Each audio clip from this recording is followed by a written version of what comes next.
We're live now. You're welcome, ladies and gentlemen, to the 28th episode of Leadership Talk with Adegoke. Leadership Talk with Adegoke is a series that runs every week. And tonight we're going to be looking at leadership and teenagers. I'm with a sister of mine and a friend all the way from Abuja. Her name is Mute Olori. And tonight promises to be very, very interesting. So you're welcome, Mute. Please, can you introduce yourself, please? Okay. Thank you so much for having me. All right, my name is Mute Olori. It's actually Okemute. But a lot of people call me Mute. Back in my university days in Jos, they just couldn't pronounce the name Okemute, so everybody began to mute it. So he stuck, and that is where I am. So a lot of people call me more Mute Olori. I'm from Delta State, Nigeria, and I'm a broadcaster. I've been in the industry for over 25 years, from production to administration and a bit of politics. And right now, I have my own show on television called the Transformational Parenting Show. I'm a certified John Maxwell coach, speaker, and a teens mentor.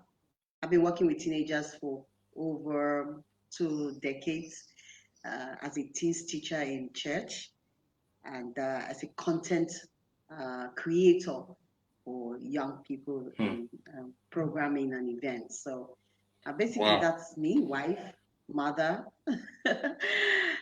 sister, and a woman. Yes, that's me.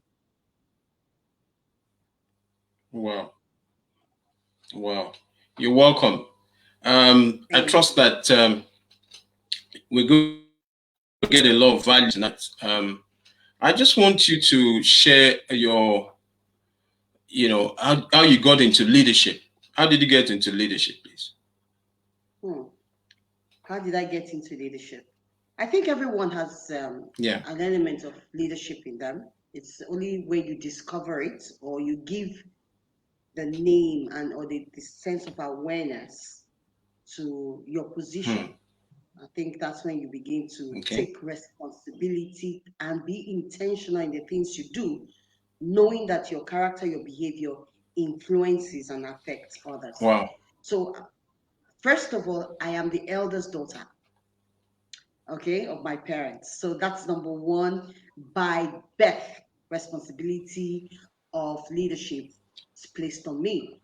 But then at that age, you don't seem to know that you're a leader. You just want to be a child growing up. And but as I go on in life, I began to take leadership position, but still it wasn't so intense or so intentional to me. But as I grew on, I saw that, okay, I seem to be in a place of leadership. People seem to hear me. People seem to respect me. People seem to just take to the things I say. I'm like, okay, fine, there's something about me. And so that's why I now began to be very intentional by studying, by going for certification, and that was part of the things that led me to the John Maxwell team. When I realized that, look, I have this thing in me, but I can build it. I can be more intentional, and so that's why I got into the John Maxwell. But being leader, like some people say, people are born into leadership. Yes, by virtue of my position as the first child, I was born at the forefront of leadership. But I became more intentional as I go on in life, and then I took it as a vocation in 2017 when I joined the John Maxwell team. Wow, awesome. Amazing journey. Amazing journey. We're going to be looking at leadership and teenagers. And I want you to just share with us what's the relationship between leaders and teenagers? What are the similarities when you talk Between about what? leadership? Leaders and teenagers. Oh, leaders and teenagers. The relationship. There's no relationship. There's no Wow. relationship. Teenagers are teenagers. Leadership is leadership. You know, like I said to you when I was introducing myself, when you asked the question, when did I realize I'm a leader? And I said to you that I was the first child of my parents, but I just wanted to be a child. I just wanted to be a teenager. Wow. Wow. That I I'm think a the senior. network. Okay. You know, so that's how every child behaves. A teenager is a teenager first, irrespective of the position, whether first child. But you know, there's so much expectation from parents. If you are the first child, or you're the first boy, or your only child, there's so much expectation. But every child wants to be a child first before you talk about leadership. You know, so teenagers want to be teenagers first and not leaders. They don't come into the world or in their perspective to say, I want to. But they have their own interpretation of what leadership is. Okay. To a teenager, leadership means popularity. Who is reigning? How many followers? Who is trending? Who is the most popular person in school? So if you tell a teenager now, we want to pick a leader, they will originally gravitate towards, oh, this person is popular, let them have it. So to them, it's popularity. So if you Okay. tell your child you're a leader, the child will look at you like, what are you saying? I'm not popular. Nobody knows me. You know, so if you ask them choose a leader, they will go for popularity other than teenager. So to a teenager, leadership does not mean leaders as we talk about. It means popularity, it means trending, it means being boisterous, it means every other thing other than the qualities and the values that we look out for in a leader. Wow. Amazing. Amazing. So, but how can you encourage a child, a teenager, to become a leader? What are the ways that you can? Okay. What are the ways you can encourage a child to become a leader? Like I said, popularity, it's leadership. So a child will want to work towards being popular. I want us, first of all, as parents, to accept that popularity means a lot to a teenager. He sees things from that point of view about who is the loudest.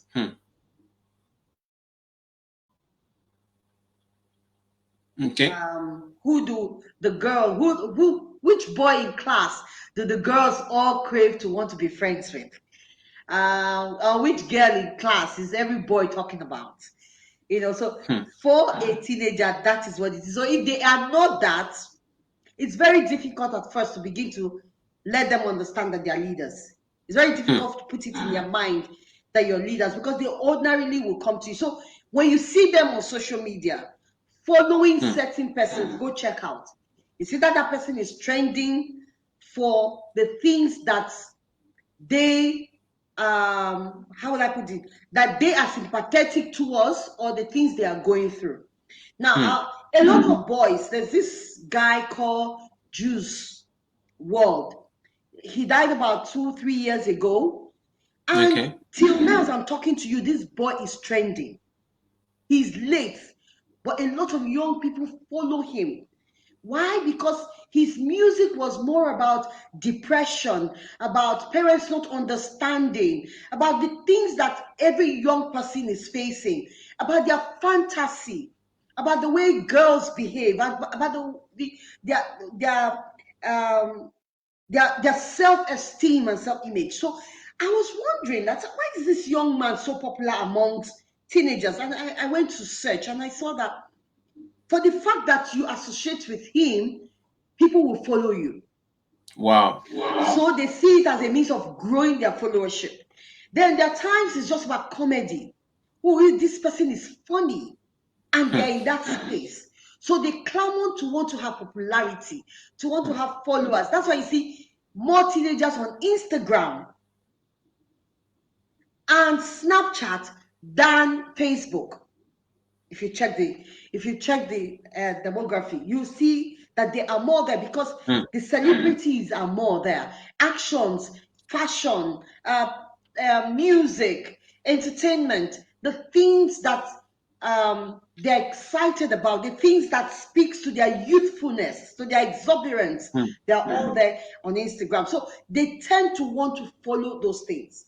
So until you understand them from that point of view, you will not be able to begin to reposition them or speak to their mindset to understand that leadership is not about popularity. It's not about who is trending. It's not about what fashion, how many followers do I have, but it's more about substance, about values, about principles, about character.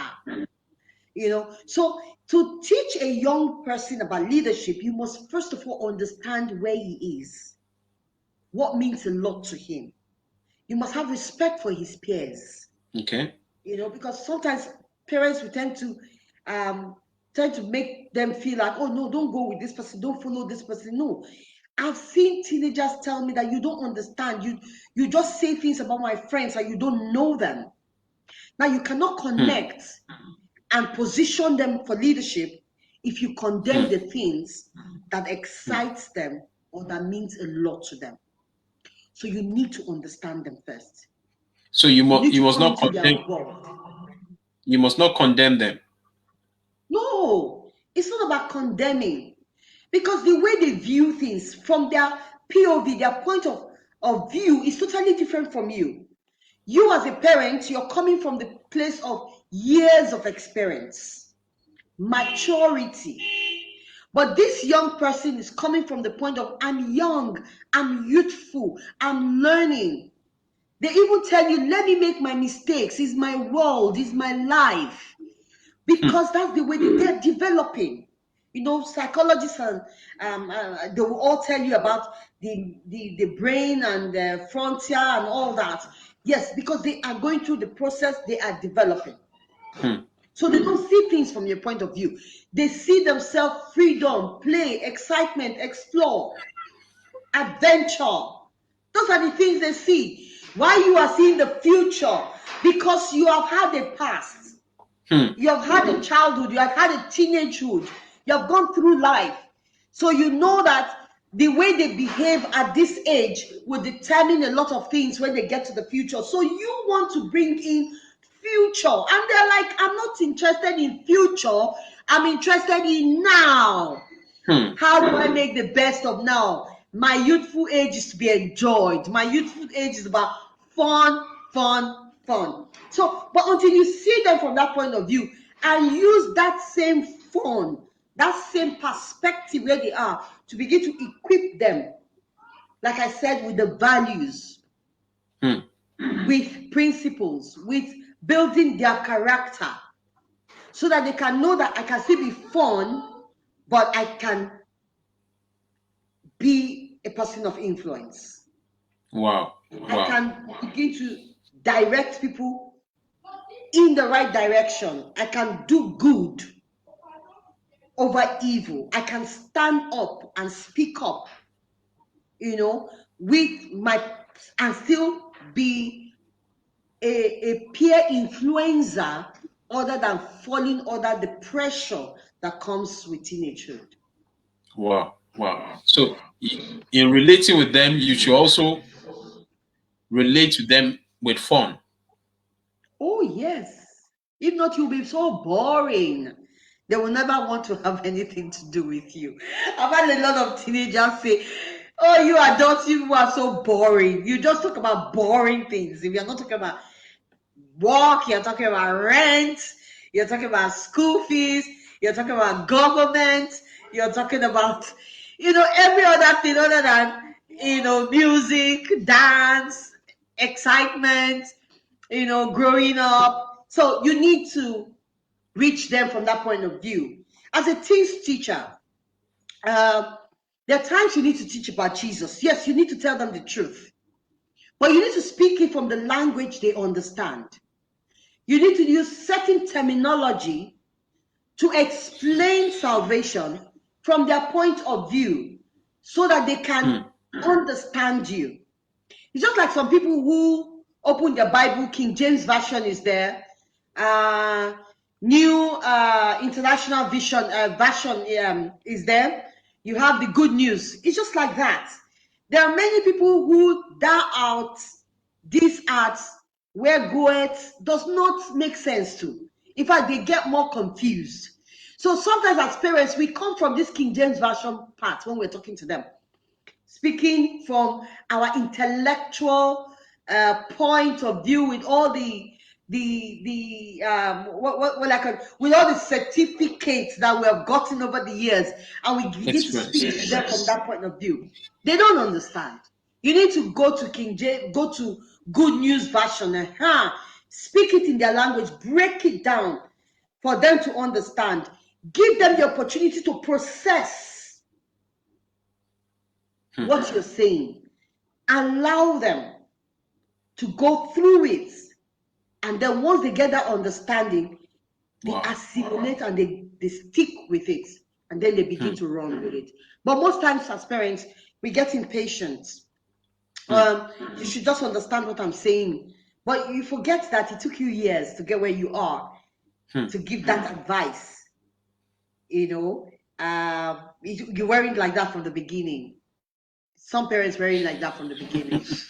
It took them years. So you just expect the children to know. No, but it doesn't work like that. You need to understand them. You need to come to their level. You need to speak their language. You need to use their terminology. You need to make them know that you were once a teenager. And once you can put yourself in their shoes, bring yourself from where you are to when you were 18. How did you behave? How did you handle some things? It might not be the same generation, but teenagehood comes with its own peculiarities, which if you can just go down to their level, you can then pull them up with you. Wow. Amazing. Thank you so much. Wow. So you should come to their level. Now, what's the responsibility of a leader or the parents, in terms of raising up teenagers? The number one responsibility of every parent in raising a leader is to be a leader. Children generally learn from modeling. They learn more from what they see than from what you say. So you must be the example that you want your children to become. So set the example. Your teenager is watching your every move. They watch how you conduct yourself at home, with people, in your office, professionally. They're watching you. So your routine, your daily routine, they're watching you. Your response to pressure, your actions and reactions, your relationships, the way you speak, the way you connect, spouse, the way you behave at home. Your children are watching. So they would behave the way they see you, not what you say to them. So as parents, if we must teach our children, we must be that example. I remember in times or years back, something happened in my home, and my son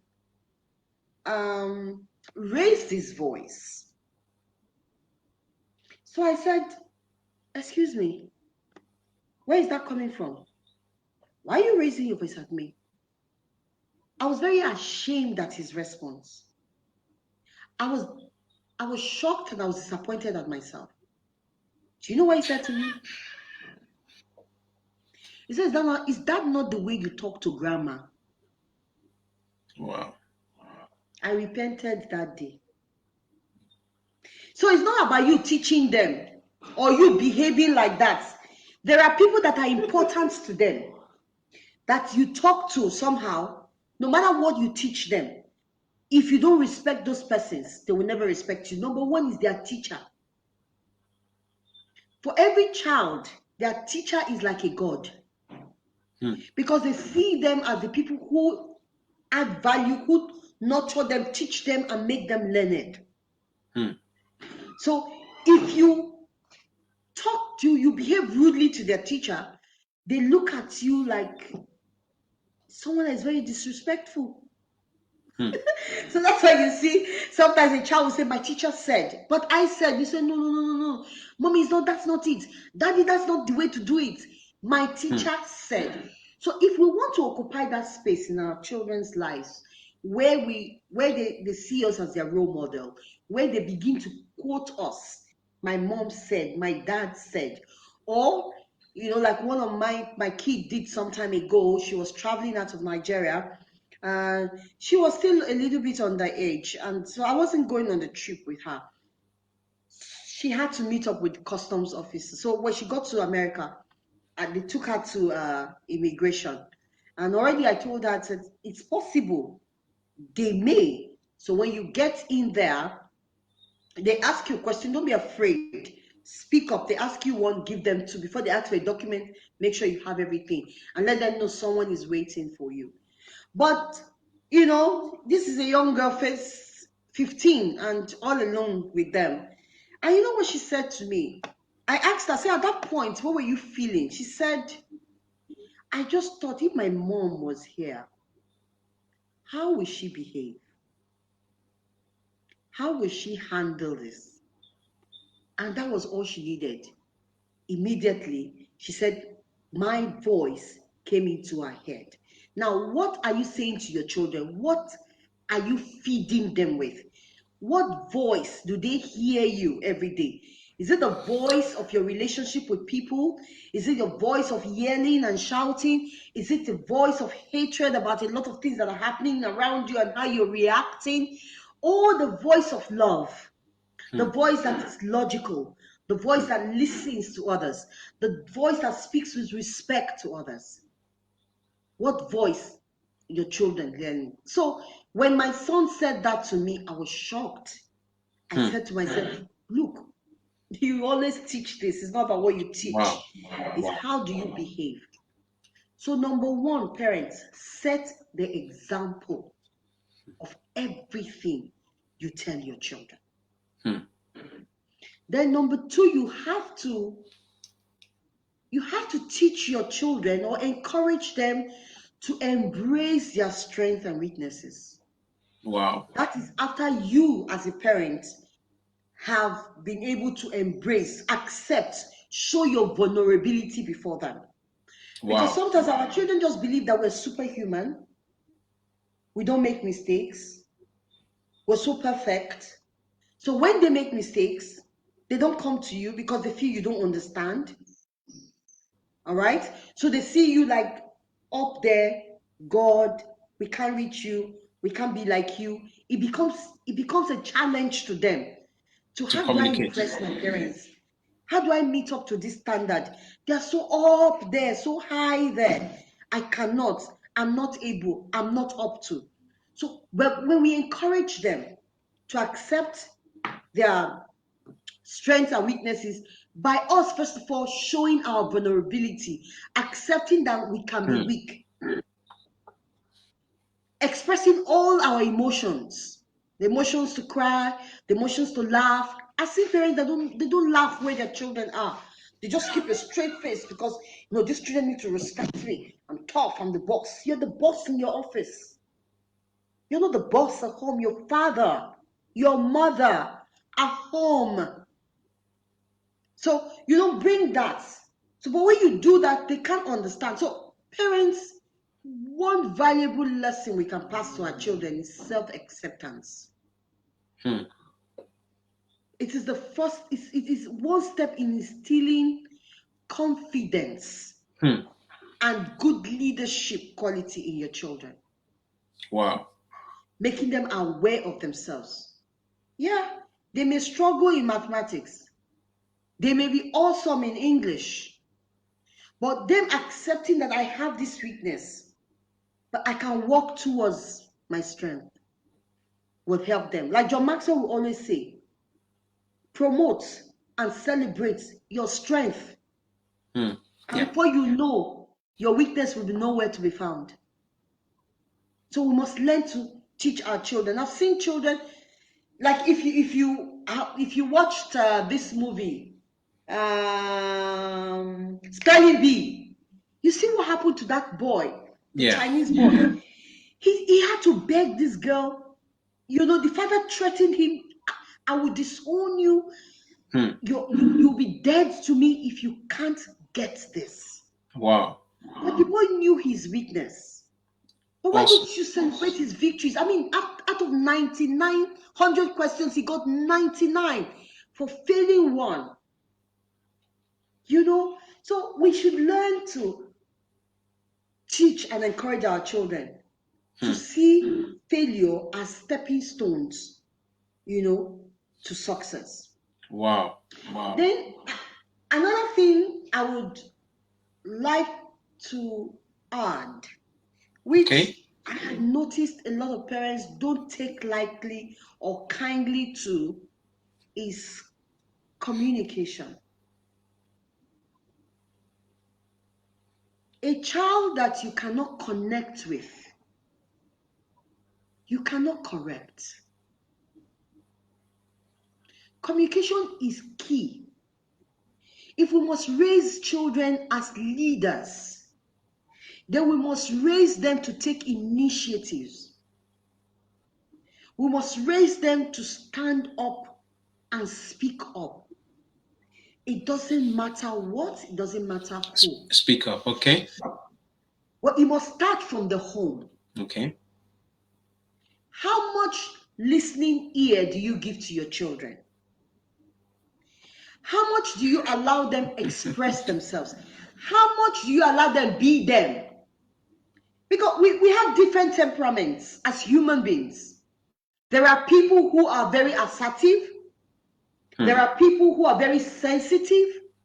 So you have the strong-willed child, you have the sensitive child, you have the one that is self-pleasing, people-pleasing kind of children. Yeah. So we have all of them. But you must learn to let your children speak up. When I was raising mine, my eldest is 23, the second is 20 years old, and my last born is going to be 15 on the 1st of April. Now, when they were growing up, I taught them to never use the word nothing. Because when I come in and I see you in a particular mood, and I ask the question, what is it? You tell me nothing. I'll tell you, no, there is no nothing. There must be a reason why your face is moody. There must be a reason why you're behaving the way you're behaving. I want to know. Please tell me. Feel free to talk to me. Because sometimes they must have heard things from their peers. They must have seen things on TV or a conflicting, or you may have behaved in a conflicting manner. Maybe something you told them. And then you're doing another thing. So they're trying to process those things. And they don't know how to say it. They don't know how you will react. They don't know how you will take it. They don't know how you behave if they tell you that they are feeling somehow towards somebody. Because that's one area of relationship parents don't want to hear about. They don't want to hear you're crushing, or you feel like you like someone, or you love someone. So when a little boy of 5 comes home and says, Mommy, Daddy, I have a girlfriend. Please, can you just go ahead? Yeah. Just give me 1 minute. Go ahead. Go ahead. Girlfriend? 1 minute. Go ahead. Go ahead. 1 minute. What are you doing with a girlfriend? You know, what do you understand by girlfriend? Or when they say I think I'm in love. So love? What is love? Why do you think you're in love? What do you know? So you need to raise your children to express themselves, whether Okay. positive or negative. Let them Yeah. be open with you. Let them be honest with you. So support and foster assertive communication. Communication. Okay. Let them speak their minds. Because what you're doing for them is you're helping them to hone their The skills. skills. Yeah. Yes, you're teaching them to develop, to perfect some of this leadership. See, a part of leadership is standing up, coming out, be in a space and speaking for yourself and for others. So if we can teach them to open up, but let them do it with respect. Okay. They need to learn how to speak their mind, but speak it with respect, with humility, All right. with a human face, with empathy, which actually a lot of us as parents don't do. Okay. We come from the point of, I'm very blunt. I speak my mind. I say things the way they are without caring if it's hurting someone or the things you're saying are just your perspective to an issue. So Yes. let them speak. Learn to communicate. Learn to listen. Talk with them. Let them talk to you. Sometimes it can be difficult because sometimes teenagers just forget that you're their parents. They talk to you like as if they're talking to their age mates, their peers. They forget. But you know what? That is just the way they needed to express that particular Themselves. yes, at that point in time. So listening and then coming down and responding instead of reacting will make them come back and say, oh, I'm sorry, I spoke to you that way. It was just the way I was feeling. Then you teach them about emotional intelligence, how to control your emotions and not speak from the place of emotion or say things when you're angry, but learning how to control yourself. So when they refuse to talk to me at that time, when they say nothing, I tell them, when you're done with your mood swings, I'll be here and I'll be Let me know. ready to discuss. So, so they actually do come back because you've given them the room to come back to speak. You know, and there are times that I do things or their dad does things, and they'll go, Shay, you said that we can speak our mind, right? We can say the way we say the way we feel, right? Okay. So let me tell you, this thing you did, I really didn't like the way you said it to me. I really didn't like it because that's not the truth. You were looking at something from what you saw, but you don't know the depth of the matter, why I behaved and reacted that way. So I said, okay, I'm sorry. But yeah, what is the correct perception or the perspective I can look at it from? But in all this, you are teaching them. In all this, you're nurturing them. Because when they go out, they'll begin to mimic you. They'll begin to role play some of the things, that you have taught them. So it's so important as parents that if we must raise leaders, we must do the following that I've spoken about. Wow. And your work ethics is important. Because if you don't teach your children about teamwork, beginning with you being a team player, they will not understand what it is to lead a team. Wow. So find out what motivates your kids. Okay. Use the things that motivate them as a To re- powerful tool to to relate, to help connect. build those ethics in them. So you're giving your child something to aim for. That, see, when you, it's just like we in the office. Let me take it this way. When someone does something in our office, we commend them. We write a letter of recommendation. We give awards. We promote. Why is it that at home we find it difficult to commend our children? Why do we find it difficult to reward their efforts? Because they are your children. They can likewise decide not to do what you want. So I always tell people, if you do that, if you create visions and goals and expectations, and when people meet expectations in your office, you reward them, you commend them, do it with your children. Why? Because you are teaching them how to be a team player. You're teaching them work ethics. So they know that for every effort you put, there is a reward. So they begin to gain confidence, knowing that certain standards of excellence is expected from them. Okay. And when they're able to set those standards, they get rewarded, they get commended, they get affirmation. Wow.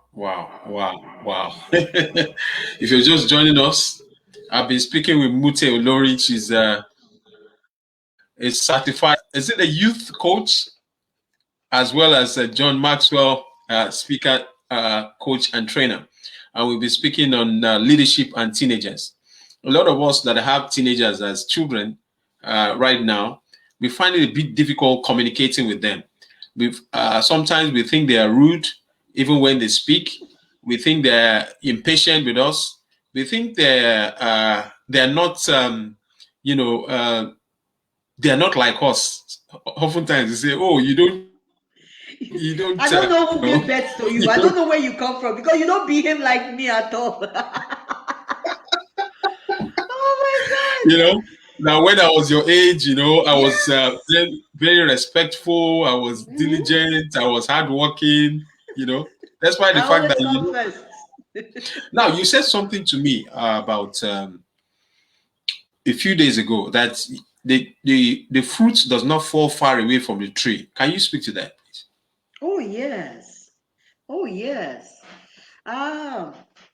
But it's an adage that it took me time to understand. But I realized that no matter the generation, no matter the age gap, if we take our minds back, we will see that if we can only pause, watch, listen, reflect, we will see that some behavior in our children are actually behaviors that we exhibited when we were younger.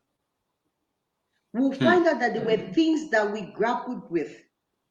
There are things that we struggled with when we were much younger, but we're able to overcome, or we're able to push them behind our backs. We don't want to remember them. So that's why you see that some parents are very aggressive towards their children because they don't want to accept it, but they are seeing those characters, those behavior pointers of the things that led them to a place of failure where they are, or the things that made them that they struggled with.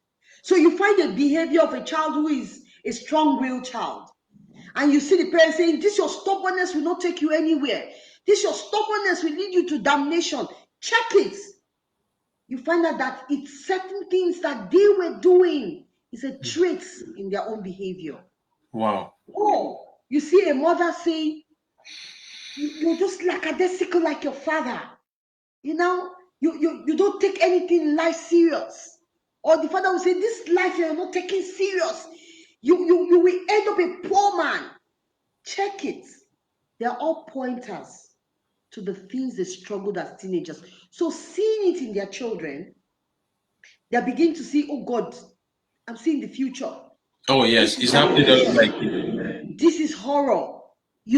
But like I stand for transformation, and that's why my platform is called the Transformational Parent and Teens Network. Now, I believe that life is evolving. Life is about changes. What obtained in your time might not be what it is now. And what is prevalent in this period where we are raising our children is totally different from the environment where we grew up. But we need to transform ourselves. We need to equip ourselves with enough knowledge, with enough skills.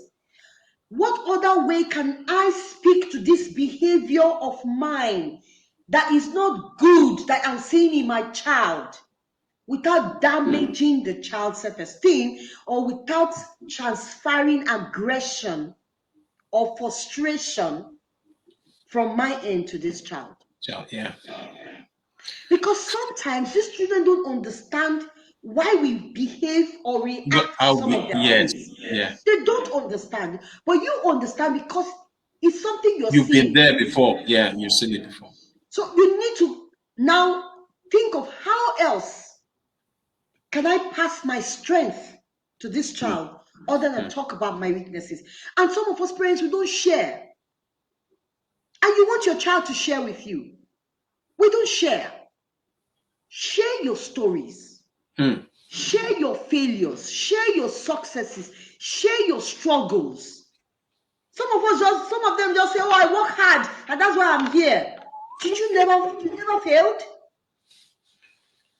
Tell them how many times you failed. Tell them the struggles of life. Tell them the realities. Tell them when you fell in love. Tell them when your heart was broken. Tell them things. Let them laugh at it.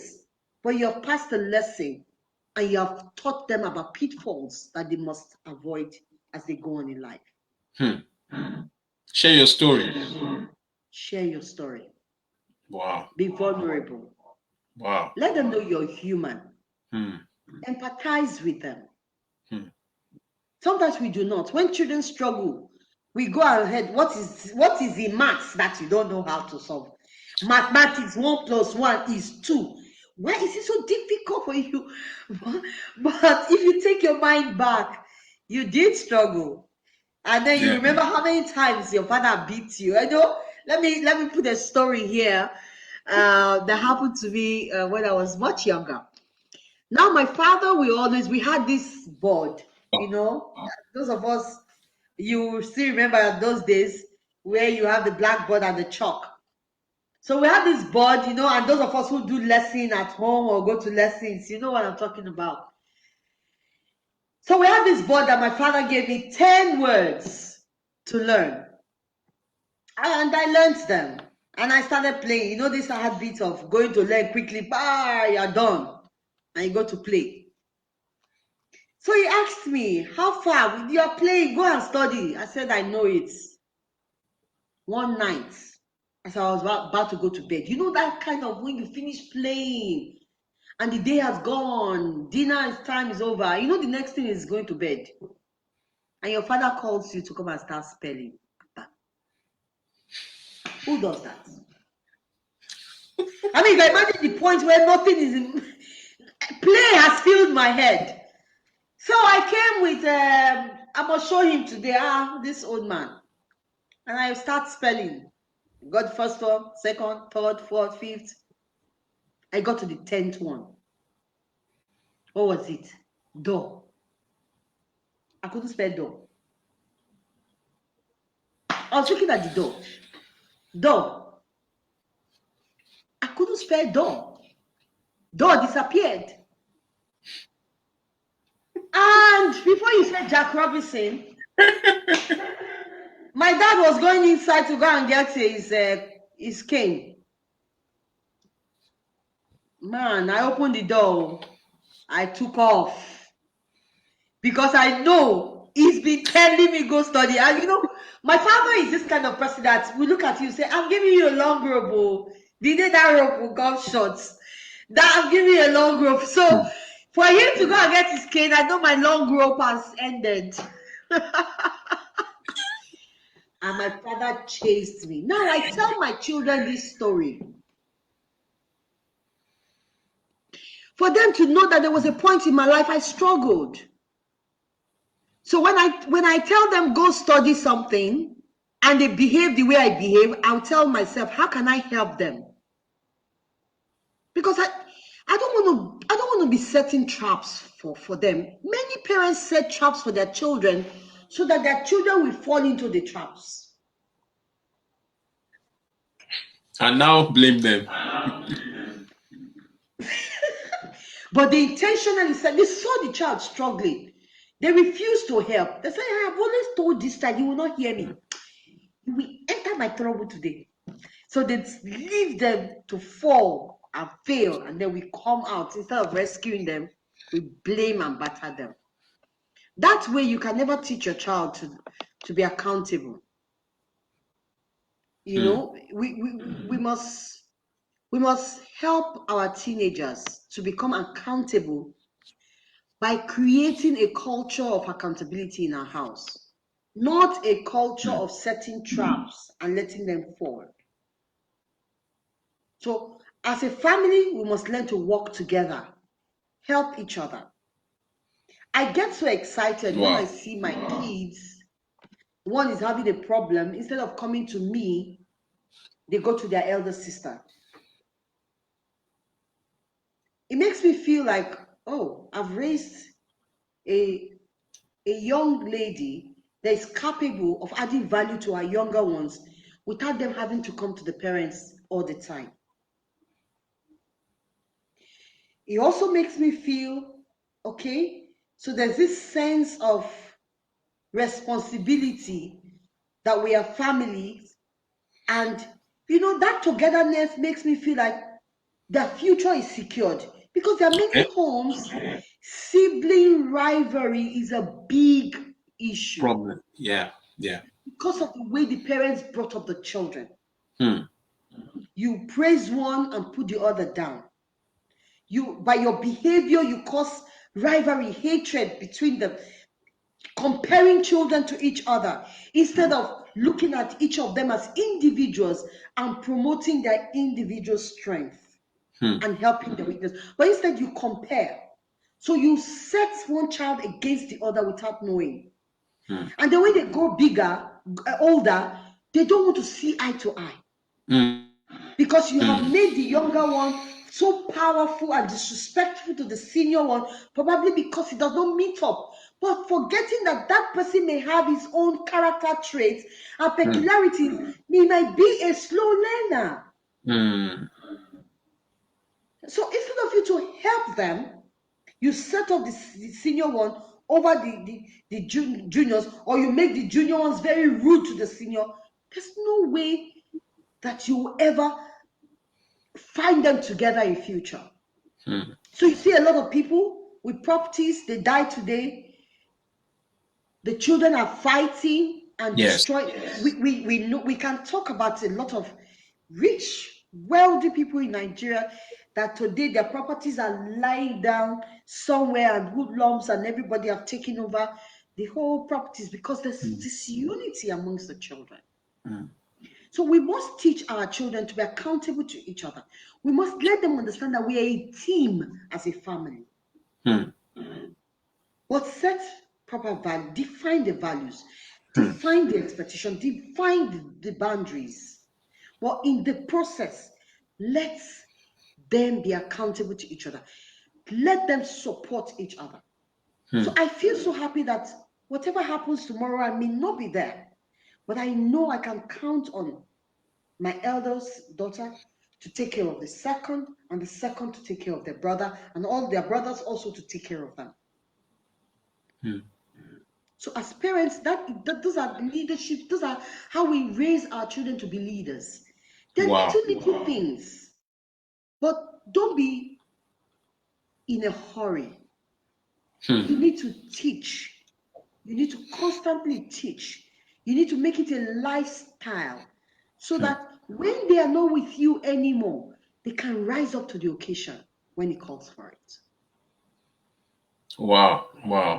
Thank you so much. You've spoken, you shared a lot of amazing nuggets tonight, and you've spoken from your heart, and this is quite experiential. I just want to celebrate and salute you for speaking, with intentionally and sharing even from your own experience. You spent some valuable time. If you're just joining us, I've been speaking alongside my sister and fellow John Maxwell team coach, Mute Olori, and we've been talking on leadership and teenagers. I just want you to speak to this. We have different types of teenagers, like you said, strong will. Some are also, the people pleasers. How do you know, raise a teenager? I mean, I just want to re-emphasize again. How do you raise a teenager that will have that will not have low self-esteem? Because there's a lot of pressure, in schools, amongst their friends and colleagues. How do you raise a child that would have high self-esteem? Okay, having high self-esteem is also a problem. Because you now find a child who is so full of himself, overconfidence can also, and then when they crash, they can't rise up again because they just feel they failed. But let's talk about a child with a positive self-esteem. I'll put it that way. Okay. Everyone in life has a low self-esteem. Until you begin to achieve certain milestones, they begin to build your confidence, and it also comes with age. Now, there are many things that tamper with the esteem of a teenager. One is puberty. When they get to that age of puberty, all manner of things begin to happen to them. Some children will find their peers growing breasts, growing beards, growing many things, and they are not. They begin to wonder, what is wrong with me? Why am I different? And then we also have in schools where teachers help to talk down on children because they're not meeting up academically in class. So they are faced with that. And then they come home, they're faced with their peers also. Why are you tall? Why are you fat? Why are you thin? Why do you smile that way? Why is your face like this? Why are you black? Why are you not like? They are faced with that one again that batters their esteem. And then they come home. Why are you not doing this? I told you this. Why are you not doing that? We again. So why they deal with that outside? Please, as parents, let's help them. Let's not damage them up, because our children want to get validation from us. Yeah. They want, if they can't please anybody, if I can please my parents, I'll be happy. So they may not tell you, just the way you two don't like to tell them. They look up to you. They want to be like you, especially if you model good behavior. So, Yeah. number one, understand your child's love language. Some of them like affirmation. If they do anything, any single effort, recognize it and affirm them. They will be happy that someone is affirming them. It begins to build their confidence and self-esteem. Yep. So the words you tell them, even when they don't believe it, remember, you're contending with school teachers, you're contending with their peers. So there are times that you tell them certain things, until you make it constantly as a lifestyle, they may not believe you. Because don't forget, that teenage, though they want validation for you, they also want acceptance from their friends and their peers. Yeah. So they have that to contend with what you're saying, but you need to be consistent and be believable and be real. Then teach them to accept who they are, to be real to themselves.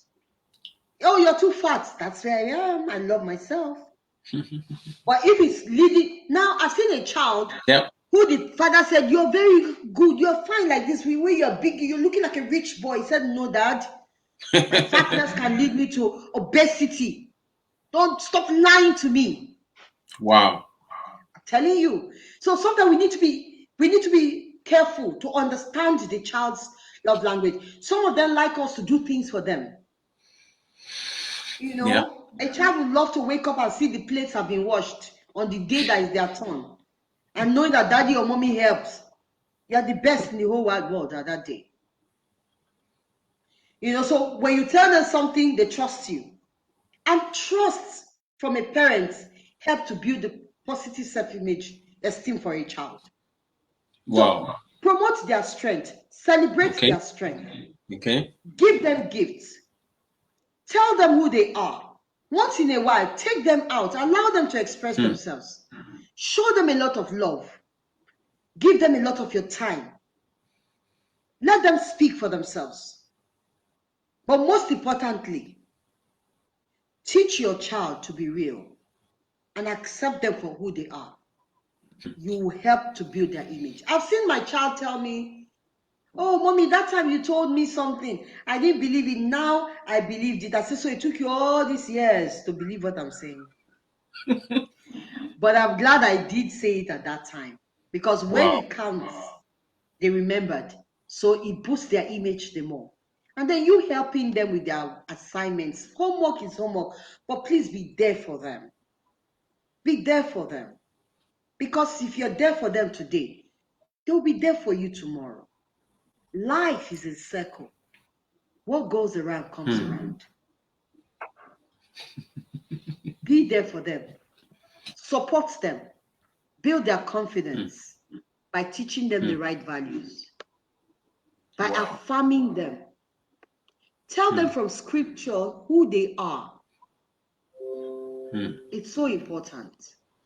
Who God says they are. Tell them that human beings really behave otherwise out of jealousy or envy. My daughter used to have side boss when she was in primary school, but people hated her. There was this set of girls that tormented the hell out of my daughter because she had side boss. But I had to tell her she had side boss and dimples. And I had to tell her, look, they're just jealous. It's beautiful. I had to print out pictures of great, amazing people doing amazing things in the world who had dimples and side boards. Do everything you can to build their confidence, because they struggle with self-esteem from outside, from so many places. If you need to print pictures, if you need to show them movies, if you need, do everything you can to build the image of the kind of person that you see your child as. Because if you see them as nothing, they'll be nothing. You baited them. You carried them, especially you as a mother. The Bible tells me about parental blessings. The Bible tells me about the words from our mouth. It's so important that you say the right things into your children, because that is how powerful and alive your words are. Whatever you speak into them, the elements of the heavens and the earth will run with it and make sure it comes to pass. Wow. Speak the right words and build your life. Wow. Mute, I just want to salute you and celebrate you. But you make all these things seem so easy, you know. You talked about emotional intelligence, you know. It's as if you want us to. Transformation, unlearn, relearn. Once you discover new things, learn it. Don't say, this is how I was brought up. I cannot change. Nobody can change me. You will remain there. Honestly, they're amazing. But you know, because I want you to speak to raising teenagers in this time of social media. You know, a lot of Instagram. You know, in our own days, we had no internet. You know, we were, I mean, the kind of information that we had was limited. But right now, they are five miles ahead, you know, in terms of, and oftentimes, particularly because of COVID, a lot of children now have access to, a lot of tools. You know, they are so savvy. And I mean, they say they are doing their homework, but you don't even know the sites that they go to, you know. So can you speak to that? No, I mean, it's a challenge for parents, yes. It is a big challenge. And no matter how smart you try to be, you can't really beat them sometimes. I remember growing up, my mother would always say, before Abraham, Jesus was. You know, was anything, because you can't beat them at their game. They're young, they're experimental. It's a big challenge, a very big challenge, you know. But it all depends on the values that you have built in them, or the values that you have in your family. Now, we all differ as families. There are some families that don't see anything wrong in what you're talking about. Okay. So it depends on you. What are the values you have? And each thing should have its value. So there's something we call TV time. There's something we call build those values in your home. So if you know,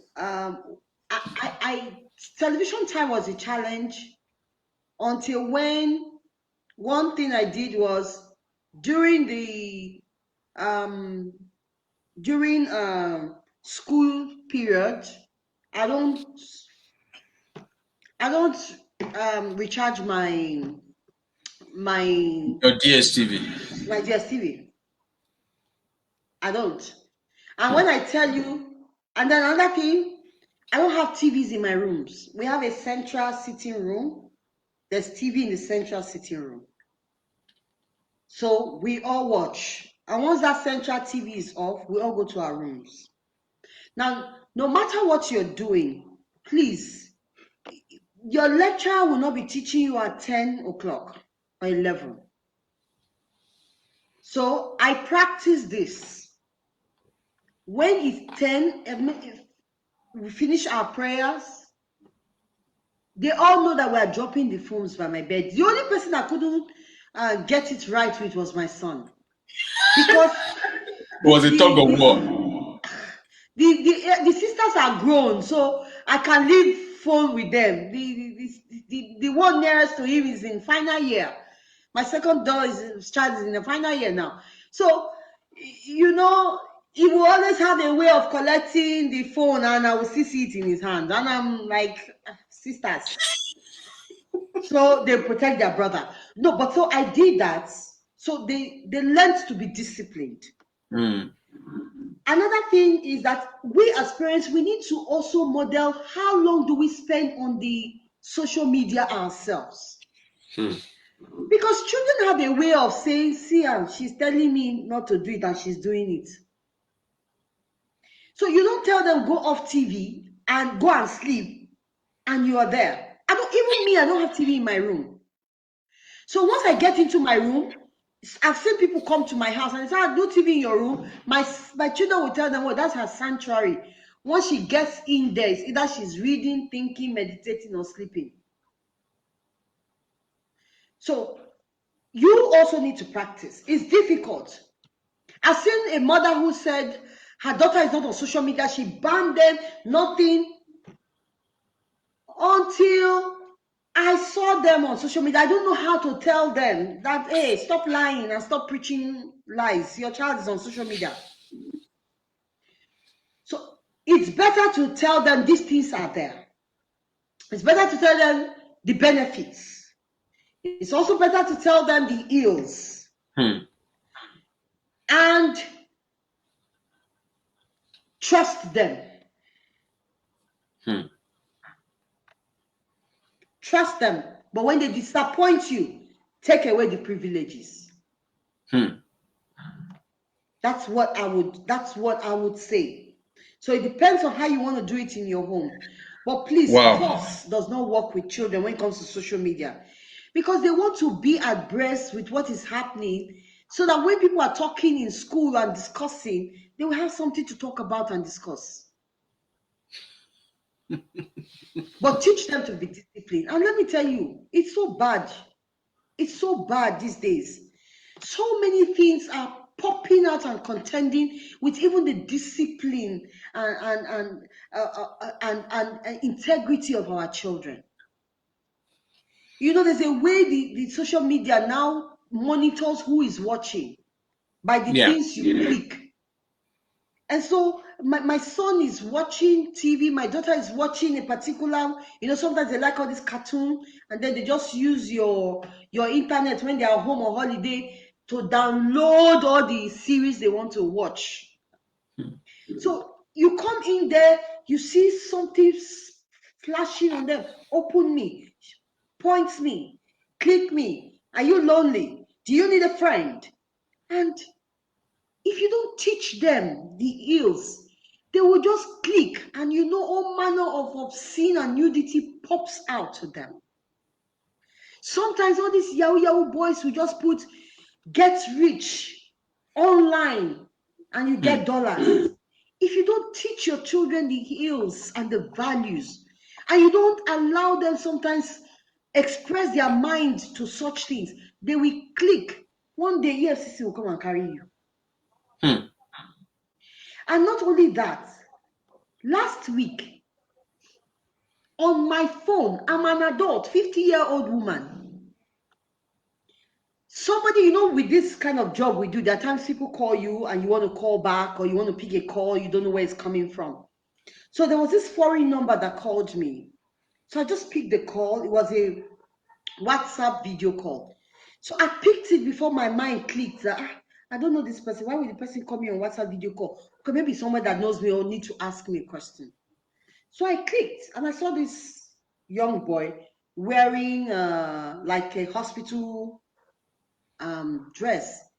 So I looked at him and I said, "Hello, how can I help you?" Hello. He was looking at me. I thought probably network. I said, "Hello, can you talk?" And then I noticed the phone sliding gradually from his face. And the body language tells me the next action might not be too right. So the minute it was sliding, my hand was going to the stop button. And just the minute I was pressing it, he brought the phone down to his penis. But already I'd it went simultaneously. I'd already pressed. And I said, what was that person about to do? Now, I'm waiting for my girls to come back. I will gist them what happened to me, so that it may have happened to them. But I'm waiting to tell them my experience so that it will be easy for them to know that these people are there now, or even on your WhatsApp or your phone. So you don't need to go to the internet, carry a computer anymore before they chase after people. So let's not be quick to blaming our children all the time, because these people are everywhere. But you need to teach them the ills. You need to give them books to read. You need to fill their minds with the word of God. I'm sorry, I'm a person of faith, but I believe in teaching children on time about God's expectation. Teach them in a talking manner. Teach them in a gisty manner. Just the way I'm telling you the story now, bring scripture in. Give them biblical stories. So this was what happened to me last week. That somebody decided to harass me. Now, if someone was behind me and saw that, what do you think the person's perspective or perception would be? So Mute is doing pornography.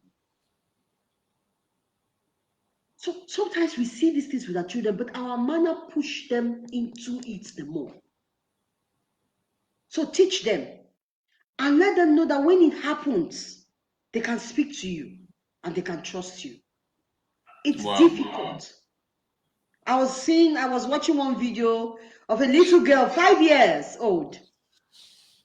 She was reading her book. And behind some of the pages, she kept her phone. So she was playing with the phone. Then the mom walked in, and immediately the mom walked in. She did like, the mother said, "My daughter is reading." But under it, there was a phone that she was busy just watching cartoon.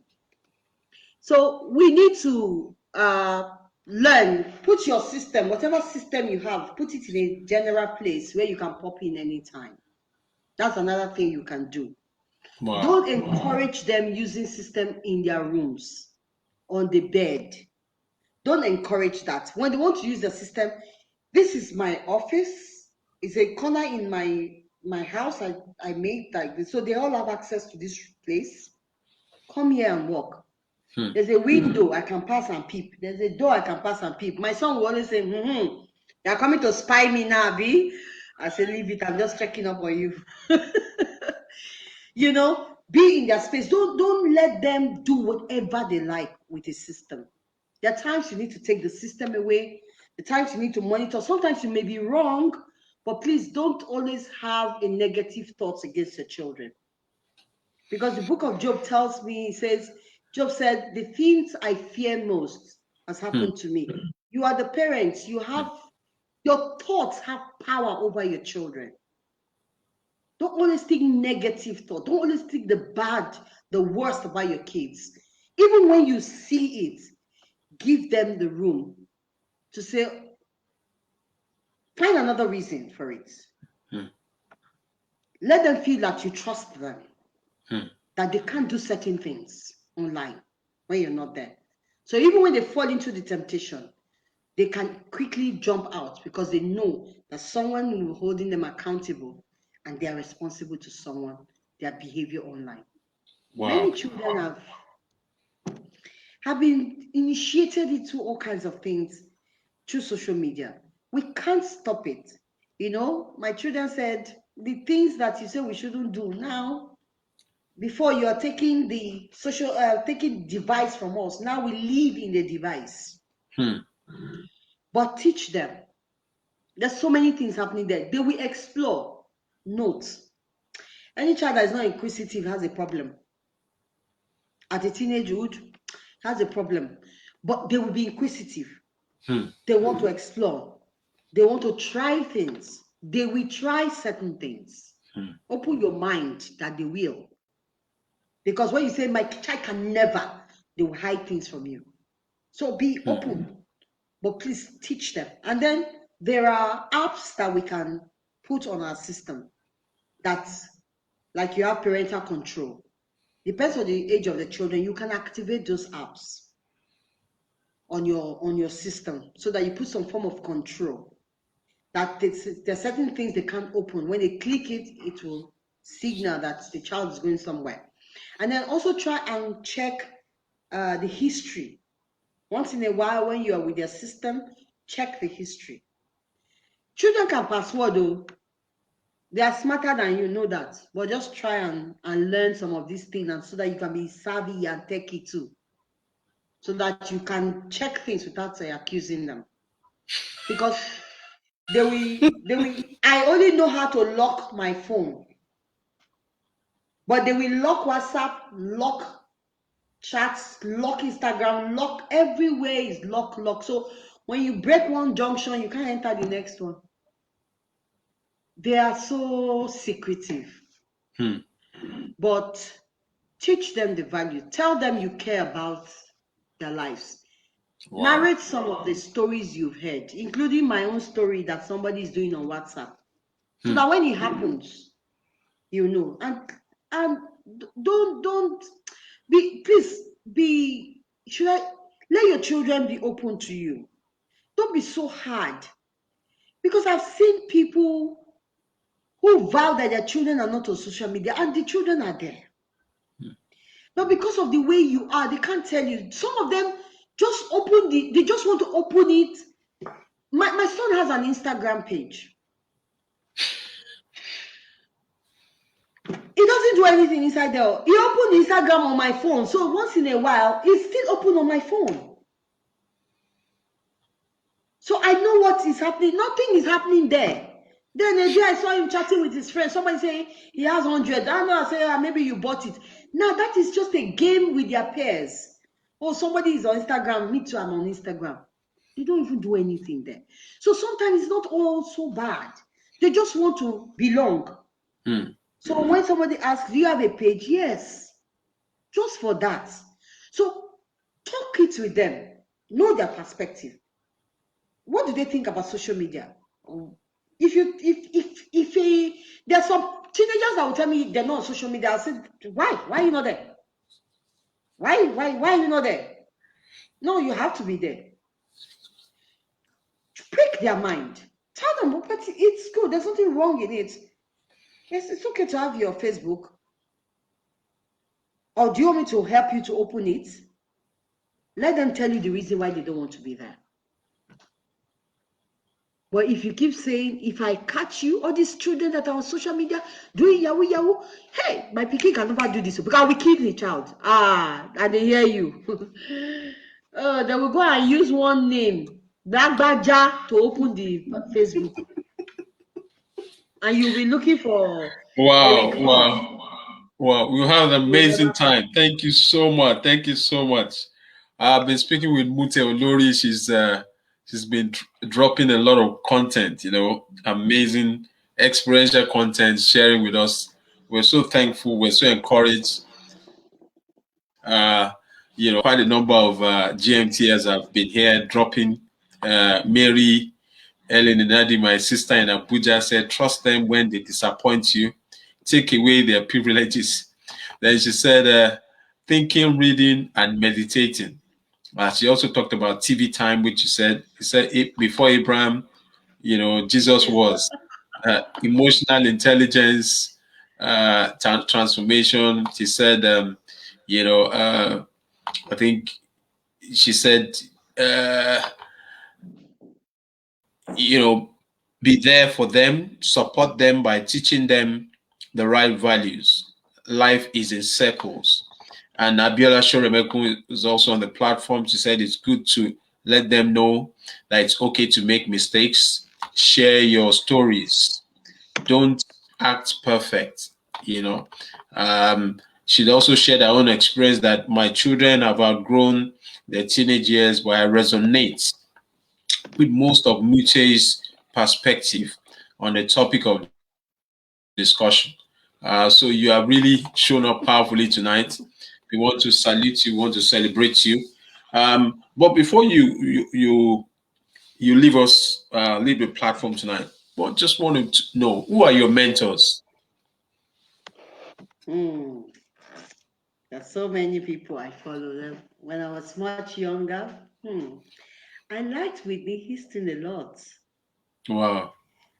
I liked her songs. They gave me hope and inspiration. They built my self-confidence. Yeah. I didn't the kind of relationship I have with my children today. I never really had that kind of relationship, especially with my mom. My father was my mentor. My father was my hero. Um, he was not quick to judge. He was not quick to beat. So he was one person, first of all, that made me to believe in myself. And then it's now that my mom and I built a more cordial relationship when I was almost done from the university. And so she wasn't. And I also now I read a lot on John Maxwell and Joyce Meyer. These are people that influenced my life Okay. a lot in leadership and spirituality. And I'm also a huge fan of Bishop David Oyedepo. The many things that I've learned from him, he reminds me of John Maxwell. Okay. I see, just that one is the ministry and the other one is leadership. I see a lot of similarities in their drive for knowledge and in their hunger to impact and to create awareness in others. So every time I see, when we talk about soul winning, the need to, that if you love people, if you care about people, you care about their salvation, you care about the future. And then you hear John Maxwell say, if you care about people, you will impact, you will go out there, you will show up, you will transform. So these people have really impacted my life. And then when it comes to the media world, I've always been a fan of Oprah Winfrey when it comes to the successes, she's had as a media person, her struggles, and today she's been able to build an empire for herself. So every Wow. time I have to be on TV, I try to put that people first. She's people centric, even in her style of presentation, in her programming, in her programs. She's humane. Think of more of the people than issues or government or topics. So those are people that have influenced my thoughts and mold me, my perspective in different areas of life. And Wow. Wow. yes, Thank you those are so my much. Thank you so influences. much. Honestly, we're going to be, if anyone wants to contact you, how can they reach you? Do you have contacts Yes. that? Yes, you can reach me I'm on Facebook, Mute Olori on Okay. Facebook. You can send me an email on transformationalparenting@gmail.com. The parenting has a TEEN at the end. So on Facebook is Mute Olori on Facebook. Okay. You can send me an email. You can also check my platform, which is the Transformational Parenting Network on Just a Facebook. minute. Yes. Meteor Lori, Facebook, right? Yes, yes, on Facebook. Then you have transformational. Parenting Network.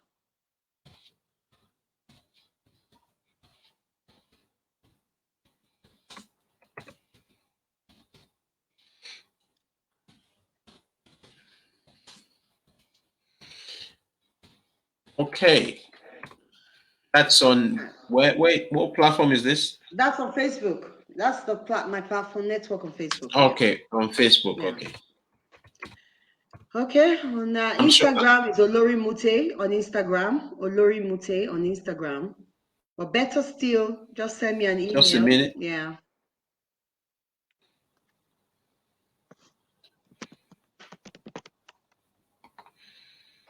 Olori Mute on Instagram. Yes, Olori Mute on Instagram. Okay, I think that's fine. Yes. Or send me an email, mute.olori@gmail.com. Olori. Mute.olori@gmail.com. That's fine.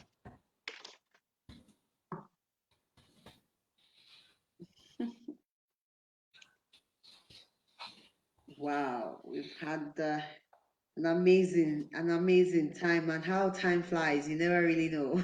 Yes, yes.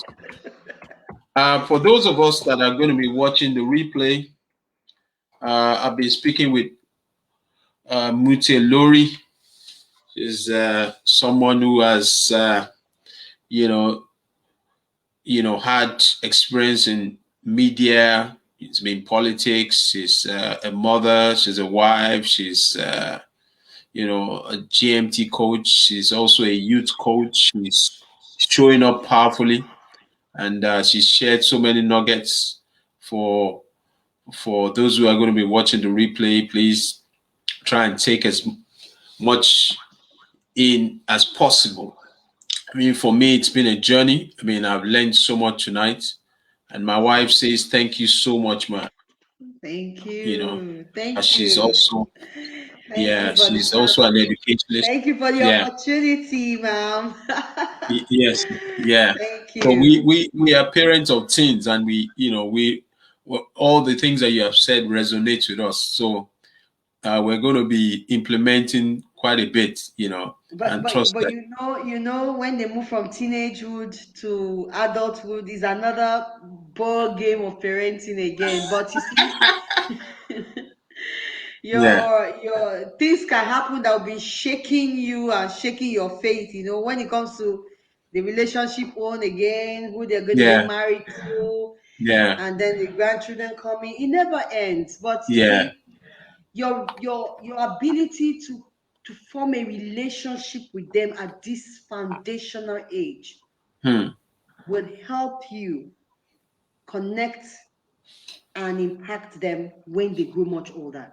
Yeah. Then you become their friend, their Yeah. gist Relationship. partner, Yeah. their Yeah. Very confidant. important. Very if we important. can just do it now. Wow. Pay the Wow. price Wow. now Wow. and enjoy tomorrow. Wow. Thank you Thank very you much. so much. Thank you so much, Mute. Thank you so much. On behalf of myself and my team, Leadership Talk with Adegoke, we just want to appreciate you. We know the sacrifice that you have made showing up and powerfully. So many accolades have come tonight, but most importantly, God bless you. Thank you. So I will go and thank watch you, the everyone. replay because I really want to Yes. learn. It's already on your page, so I'll you watch it myself. yes. Thank you so much, everyone, and have Thank a you. restful Sunday evening.